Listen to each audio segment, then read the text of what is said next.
예레미야서 46장 1절에서 28절 마지막 절까지 길지만 우리 봉독할 때에 제가 석절 읽고 우리 성도님들께서 한 절 읽고 교독하겠습니다. 예레미야서 46장 1절에서 마지막 28절입니다. 이방 나라들에 대하여 선지자 예레미야에게 임한 여호와의 말씀이니라. 애굽에 관한 것이라. 곧 유다의 요시야 왕의 아들 요야김 넷째 해에 유브라데 강가 갈그미스에서 바빌론의 느부갓네살 왕에게 패한 애굽의 왕 바로느고의 군대에 대한 말씀이라. 너희는 작은 방패와 큰 방패를 예비하고 나가서 싸우라. 너희 주병이여 발에 안장을 쥐어타며 투구를 쓰고 하시며 창을 달며 갑옷을 입으라. 여호와의 말씀이니라. 내가 본즉 그들이 놀라 물러가며 그들의 용사는 패하여 황급히 도망하며 뒤를 돌아보지 아니함은 어쩌미냐. 두려움이 그들의 사방에 있음이로다. 발이 빠른 자도 도망하지 못하며 용사도 피하지 못하고 그들이 다 북쪽에서 유브라데 강가에 넘어지며 엎드러지는도다. 강의 물이 출렁임 같고 나일 강이 불어남 같을 자가 누구냐. 애굽은 나일 강이 불어남 같고 강물이 출렁이니까 그가 이르되 내가 일어나 땅을 덮어 성읍들과 그 주민을 멸할 것이라. 말들아 달려라. 병거들아 정신없이 달려라. 용사여 나오라. 방패 잡은 구스 사람과 붓 사람과 활을 당기는 루딤 사람이여 나올지니라 하거니와 그날은 주 만군의 여호와께서 그의 대적에게 원수 갚는 보복일이라. 칼이 배부르게 삼키며 그들의 피를 넘치도록 마시리니 주 만군의 여호와께서 북쪽 유브라데 강가에서 희생 제물을 받으실 것이미로다. 처녀 딸 애굽이여 길르앗으로 올라가서 유황을 취하라. 네가 치료를 많이 받아도 효력이 없어 낫지 못하리라. 내 수치가 나라들에 들렸고 내 우리집은 땅에 가득하였으니 용사가 용사에게 돌려 넘어져 둘이 함께 엎드려졌음이라. 바빌론의 느부갓네살 왕이 와서 애굽 땅을 칠 일에 대하여 선지자 예레미야에게 이르신 여호와의 말씀이라. 너희는 애굽에 선포하며 믹돌과 높과 다바네스에 선포하여 말하기를 너희는 굳건히 서서 준비하라. 내 사방이 칼에 삼키웠느니라. 너희 장사들이 쓰러짐은 어찌함이냐. 그들이 서지 못함은 여호와께서 그들을 몰아내신 까닭이니라. 그가 많은 사람을 넘어지게 하시매 사람이 사람 위에 엎드려지며 이르되 일어나라. 우리가 포악한 칼을 피하여 우리 민족에게로 우리 고향으로 돌아가자 하도다. 그들이 그곳에서 부르짖기를 애굽의 바로 왕이 도망하였도다. 그가 기회를 놓쳤도다. 만군의 여호와라 일컫는 왕이 이르시되 나의 삶으로 맹세하노니 그가 과연 산들 중에 다볼같이 해변의 갈멜같이 나오리라. 애굽에 사는 딸이여 너는 너를 위하여 포로의 짐을 꾸리라. 노비 황무하며 불에 타서 주민이 없을 것임이라. 애굽은 심히 아름다운 암송아지일지라도 북으로부터 쇠파리 때가 줄곧 오리라. 또 그 중에 고용꾼은 살찐 수송아지 같아서 돌이켜 함께 도망하고 서지 못하였나니 재난의 날이 이르렀고 벌받을 때가 왔음이라. 애굽의 소리가 뱀의 소리 같으리니 이는 그들의 군대가 벌목하는 자 같이 도끼를 가지고 올 것임이라. 여호와의 말씀이니라. 그들이 황충보다 많아서 셀 수 없으므로 조사할 수 없는 그의 수풀을 찍을 것이라. 딸 애굽이 수치를 당하여 북쪽 백성의 손에 수임을 당하리로다. 만군의 여호와 이스라엘의 하나님께서 말씀하시니라. 보라 내가 노예 아몬과 바로와 애굽과 애굽 신들과 왕들 곧 바로와 및 그를 의지하는 자들을 벌할 것이라. 내가 그들의 생명을 노리는 자의 손 곧 바벨론의 느부갓네살 왕의 손과 그 종들의 손에 넘기리라. 그럴지라도 그 후에는 그 땅이 이전같이 사람 살 곳이 되리라. 여호와의 말씀이니라. 내 종 야곱아 두려워하지 말라.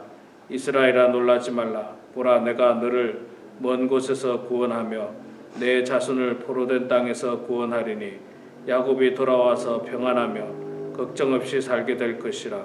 그를 두렵게 할 자 없으리라. 여호와의 말씀이니라. 내 종 야곱아 내가 너와 함께 있나니 두려워하지 말라. 내가 너를 흩었던 그 나라들은 다 멸할지라도 너는 사라지지 아니하리라. 내가 너를 법도대로 징계할 것이요 결코 무죄한 자로 여기지 아니하리라 하시니라. 아멘. 예, 오늘 또 이렇게 7월 7일 금요일 새벽에 주님 전에 나오신 우리 사랑하는 장로님, 권사님 축복하고 환영합니다. 이스라엘 백성들은 하나님께서 선택한 백성들입니다. 그렇기 때문에 더욱더 하나님을 의지하고 하나님만 바라보고 또 하나님의 말씀에 순종해야 되는 민족이었지만 안타깝게도 이스라엘 백성들은 그렇게 하나님을 의지하지도 않았고 또 하나님 말씀에 순종하지도 않았습니다. 오히려 주변 강대국의 눈치를 보면서 힘 있는 나라에 계속 붙어서 도움을 얻으려고 했습니다. 우리가 알고 있는 바와 같이 이스라엘은 나라가 땅이 굉장히 작습니다. 지금도 작고 옛날에도 작았습니다. 굉장히 작았지만 거기에 비해서 남쪽에 있는 애굽은 굉장히 크죠. 애굽은 굉장히 크고 나일강을 중심으로 애굽은 문명이 빨리 발전을 해서 굉장히 이 강력한 나라가 되었습니다. 그리고 또 북쪽, 서쪽, 북서쪽으로 보면 이제 여러 제국들이 거기에서 일어나죠. 바벨론이 일어나고 페르시아가 일어나고 바사 페르시아가 일어나고 헬라 문명이 일어나고 그렇게 됩니다. 이 이스라엘을 보면 참 한국하고 참 비슷하다는 생각이 들어요. 우리 한국도 나라가 작지 않습니까? 그리고 바로 옆에 중국이라고 하는 거대한 나라가 붙어 있어요. 우리 한국도. 이스라엘도 마찬가지거든요. 조그마한 나라인데 그 바로 밑에 애굽이라고 하는 거대한 나라가 붙어 있습니다.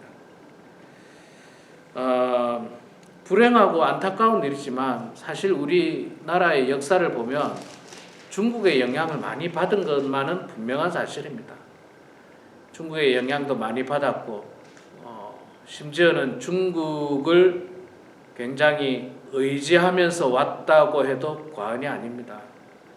대표적인 게 임진왜란 때 이 일본이 쳐들어왔을 때 조선이 거의 함락될 때 중국이 도와줘서 당나라, 그때 당나라였죠. 당나라가 도와줘서 조선이 겨우 살 수 있었던 것입니다. 그 후로 계속해서 이 중국 당나라를 의지했죠. 의지했습니다. 의지하고 당나라 말고 다른 이 여진족들이 공격해오면 또 4대의 명분을 따라서 이런 일들이 우리 조선의 역사 속에 있습니다. 이스라엘도 보면요. 이스라엘도 역사적으로 보면 참 애굽을 많이 의지했어요. 애굽이 강력한 나라다 보니까 늘 애굽은 풍요로웠고 먹을 게 많았고 힘이 있었습니다. 그래서 그 옛날 그 아브라함 시대 때부터 아브라함도 조금만 가나안 땅에 이 기근이 들고 어려우면 어떻게 합니까? 애굽으로 내려가죠. 애굽으로 내려갑니다. 애굽으로 내려가고 예수님 시대 때도 보세요. 예수님 시대 때도 예수님의 부모님들이 어려움을 당할 때 헤롯 왕이 막 2살 이하의 아이들 다 죽일 때 어디로 갑니까? 애굽으로 도망가거든요. 항상 이 애굽과 연결이 되어 있습니다. 자, 오늘 본문에도 마찬가지예요. 바벨론의 느부갓네살 왕이 쳐들어왔습니다. 그래서 이스라엘이 멸망을 당하고 많은 사람들이 포로로 잡혀갔습니다. 그러니까 사람들이 대번에 생각하는 게 애굽으로 가서 숨자. 애굽이 우리를 지켜줄 것이다. 그런 생각을, 인간적인 생각을 갖게 됩니다. 그런데 하나님께서 애굽으로 가란 말도 안 하셨고 살 길을 알려주셨어요. 그거는 뭐냐면 그대로 남아있어라. 괜찮다. 내가 너희를 보호할 것이다. 내가 너희를 보호할 테니까 걱정하지 말고 애굽으로 가지 말고 그냥 거기 남아있으라 라고 했지만 그러나 이스라엘 백성들은 하나님 말씀에 또다시 순종하지 않습니다. 그리고 애굽의 강력한 힘과 무기와 풍요로움에 마음을 빼앗기고 그곳에 가면 살 수 있을 것이라고 생각했습니다. 그렇지만 우리가 다 알다시피 하나님께서는 애굽으로 가면 애굽에 가서 죽는다. 그 칼이 애굽까지 따라올 것이고 기근이 애굽까지 따라온다. 그렇게 예언의 말씀을 줬음에도 불구하고 이스라엘 백성들은 그 말에도 순종하지 않고 고집 부리고 애굽으로 떠나게 됩니다. 그리고 결국에는 애굽에서 큰 화를 당하게 됩니다. 느부갓네살 왕이 애굽까지 다 공격해서 그들을 진멸시키게 되는 것입니다. 우리는 때때로 인생의 어려운 문제를 만날 때마다 어쩌면 지금 본문에 나오는 이스라엘 백성들처럼 당황하면서 세상적인 방법을 찾으려고 할 때가 많을 것입니다. 힘 있는 어떤 사람에게 도움을 요청하면 도와주겠지. 그리고 힘 있는 나의 친척 누구에게 이야기하면 도와주겠지. 우리는 이런 마음들을 많이 갖습니다. 정말 순수한 마음으로 도와준다면 얼마나 좋겠습니까? 그런데 세상 사는 게, 먹고 사는 게 나만 힘든 게 아니라 다 힘들기 때문에 순수한 마음으로 도와주기가 쉽지가 않습니다. 더군다나 나라 대 나라 관계 속에서는 더욱더 그렇습니다. 결코 무료로 아무 대가 없이 도와주지 않습니다. 반드시 거기에는 그 대가가 따르게 되어 있습니다. 그리고 우리가 이런 어려운 문제를 만날 때마다 그 어려운 문제조차도 하나님께 속해 있다는 사실을 기억해야 되는데 그거를 우리는 잊어버린다는 겁니다. 이게 하나님께 속한 일이구나. 예를 들어 나에게 큰 병이 찾아왔다. 혹은 내 사업에 어려운 문제가 왔다. 그 어려운 문제가 왔을 때 그것이 우연히 나에게 찾아온 것이 아니고 무슨 세상 말로 재수가 없어서 나에게 찾아온 것이 아니고 이 모든 것이 하나님께 속해 있다는 사실을 우리가 잊어버리면 안 돼요. 이거 하나님께 속해 있다라고 생각해야 됩니다. 그렇기 때문에 이 문제를 어떤 인간관계로 해결해 보려고 하고 내가 가진 물질이나 재능, 내가 가진 지식 가지고 해결해 보려고 하지만 그러나 그걸로는 해결이 안 될 때가 참 많습니다. 참 해결이 안 됩니다. 해결이 안 되고 오직 하나님을 의지하고 하나님 바라보고 하나님께 도움을 간구하는 것이 가장 빠른 길이고 편한 길입니다. 저는 삶에서 어려움을 겪기도 하지만 제 인생은 늘 교회와 관련되어 있기 때문에 교회 생활을 하다 보면 참 어려운 문제들을 가끔 만납니다. 이 어려운 문제를 만날 때마다 옛날에는 보니까요. 옛날에 제가 이 어려운 문제를 만날 때는 제가 해결해 보려고 노력을 많이 했어요. 제가 가진 지식이나 말주변을 가지고 근데 안 되더라고요. 안 되더라고요. 이 어려운 문제가 나의 힘으로 안 되고 나의 재능으로 안 되더라고요. 하나님께서 역사해 주지 않으면 안 되더라고요. 정말 안 되더라고요. 안 되는 일이 너무 많아요. 별거 아닌 일 같은데도 쉽게 문제가 해결될 것 같은데도 안 돼요. 그래도 안 돼요. 돈이면 다 해결됩니다. 아니요. 돈으로 해결 안 되는 일이 얼마나 많은데요. 돈 많은 사람들이 돈이 없어서 병에 걸려서 죽습니까? 유명한 사람들, 돈 많은 사람들이 때때로 병에 걸려서 죽는 거 우리가 뉴스를 통해서 많이 보잖아요. 그 사람이 돈이 없어서 죽은 게 아니에요. 돈으로도 해결이 안 되는 문제예요. 그 문제들이. 가정 안의 어려운 문제, 가정 안에서 어떤 관계의 문제, 이게 돈만으로 해결이 안 됩니다. 돈만으로 해결이 안 돼요. 교회 안의 문제들 뭐 돈으로 해결이 안 돼요. 예. 뭐 친구 관계 또는 뭐 친척과의 관계, 이것도 돈으로도 잘 해결이 안 될 때가 참 많이 있습니다. 아무리 많은 돈을 싸들고 가서 애굽에 도움을 청한다 할지라도 하나님께서 이미 심판하시기로 결정하셨는데 그 돈이 무슨 소용이 있습니까? 예. 하나님께서 애굽을 그냥 진멸하시겠다라고 하는데 아무리 큰 금을 갖다 주고 도와달라고 요청해도 애굽 자체가 능력이 없는데 뭐 돈 가지고 뭐 어떻게 하겠다는 겁니까? 그러니까 우리는 어려운 일을 만날 때마다 늘 하나님께 도움을 구해야 됩니다. 늘 하나님께 도움을 구해야 돼요. 큰 일이든 작은 일이든. 특별히 저는 요즘 최근에 다음 주에 있을 여름 성경학교를 놓고 계속 기도하고 있습니다. 참 뭐라 해야 됩니까? 인간적으로는 고민이 너무 많아요. 고민도 많고 해야 될 일도 많고 잘 될까 하는 염려도 많고요. 성경 필사를 해야 되는데 1시간 정도를 같이 한 목록을 가지고 정말 한 사람 앞에 한 장씩만 딱 써야지. 그렇게 이제 고민을 하고 어저께 이제 준비를 하고 있었습니다. 그런데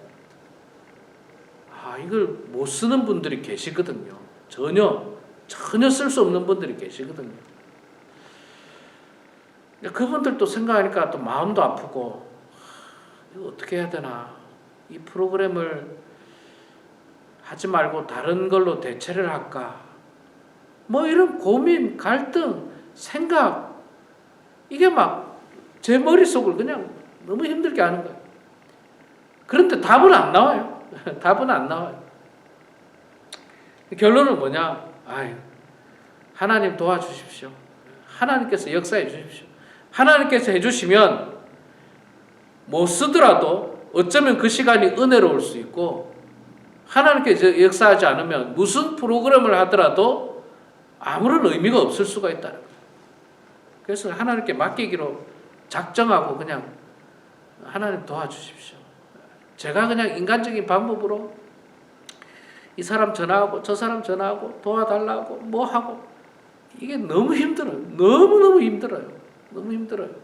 차라리 그냥 저 혼자 하면 편할 수 있는데 함께 하려고 하니까 너무 힘든 게 많습니다. 그런데 이게 다 뭐냐? 내가 내 능력 가지고 내 힘으로 해보려고 하기 때문에 힘든 거예요. 하나님, 내가 기도했고 나름 열심히 준비했으니까 이제는 하나님께서 역사해 주십시오. 하나님께서 도와주십시오. 하나님께서 함께 해주시면 모든 것이 협력해서 선을 이루고 은혜롭게 되고 즐거운 시간 되고 유익한 시간 되고 복된 시간 되지만, 하나님께서 함께 하지 않으면 아무리 좋은 강사가 와도 아무리 좋은 프로그램이 와도 의미도 없고 뭐 유익하지도 않고 은혜롭지도 않고 그전 시간만 낭비할 수도 있다는 겁니다. 그래서 여러분, 그래서 우리가 기도해야 됩니다. 기도해야 돼요. 교회를 위해서 기도하고, 여러분의 가정을 위해서 기도하고, 여러분의 건강을 위해서 기도하고, 자녀들을 위해서 기도해야 됩니다. 기도만이 우리가 나아갈 길을 알 수 있는 방법을 얻게 됩니다. 오늘도 이 말씀을 통해서 기도를 통해 늘 하나님만을 의지하는 그런 우리 모두가 되길 주 이름으로 축원합니다. 기도하겠습니다. 사랑의 아버지 하나님, 은혜를 감사합니다. 저희들을 주님 사랑하여 주셔서 아버지 하나님의 은혜 가운데 이렇게 이 새벽 제단에 주님 전에 나오게 하시니 고맙습니다. 하나님 아버지, 세상적으로 좋아 보이는 애굽을 의지하려고 했던 유다 백성들에게 하나님은 애굽을 의지하지 말고 오직 그 땅에 남아 있으면서 하나님만 의지하라고 말씀하셨지만, 그들은 눈에 보이는 것을 의지했습니다. 하나님 아버지, 우리는 그런 어리석음을 범하지 않도록 도와주시옵소서. 눈에 보이는 물질을 의지하지 않도록 도와주시고, 눈에 보이는 어떤 강력한 힘을 의지하지 않도록 도와주시고 우리는 오직 하나님 의지하고 하나님 바라보고 하나님께 기도하면서 도움을 간구하는 저희들 다 되게 하여 주시옵소서. 사랑의 아버지 하나님, 우리 사랑하는 부모 하나님께 모든 성도들 하나님께서 한평생 인도해 주시고 함께 해 주셔서 감사합니다. 지금까지 함께 해 주셨던 하나님, 앞으로도 늘 하나님 의지하는 성도들 되게 하시고 하나님 바라보는 성도들 되게 하여 주시옵소서. 어리석게도 자신이 가진 물질을 의지하거나 자신이 가진 재능을 의지하는 그 어리석음을 범하지 않도록 하나님 붙들어 주시옵소서. 아버지 하나님, 우리 교회가 다음 주에 여름 성경학교를 합니다. 하나님께서 예비하신 성도들을 불러 모아주시고 또 하나님께서 함께해 주신 여러 인도자들 하나님께서 붙들어 주셔서 주님의 은혜 가운데 잘 준비되어져서 하나님의 역사하신 가운데 유익한 시간 되게 하시고 은혜로운 시간 되게 하시고 축복된 시간 되게 하여 주시옵소서. 혹 미진하고 부족한 부분들이 있다 할지라도 오히려 그 일로 말미암아서 은혜를 경험하는 축복된 시간 될 수 있도록 하나님 아버지 도와 주시옵소서. 이 시간에도 겸손한 마음으로 주님 앞에 기도합니다. 우리 기도 가운데 주님 역사하여 주시고 기도를 통해서 우리가 연약함을 인정하고 하나님을 의지함을 고백하는 저희들 다 되게 해주시며 기도를 통하여 형통한 인생들 되게 하여 주시옵소서. 감사드리며 예수님의 이름으로 기도드리옵나이다. 아멘.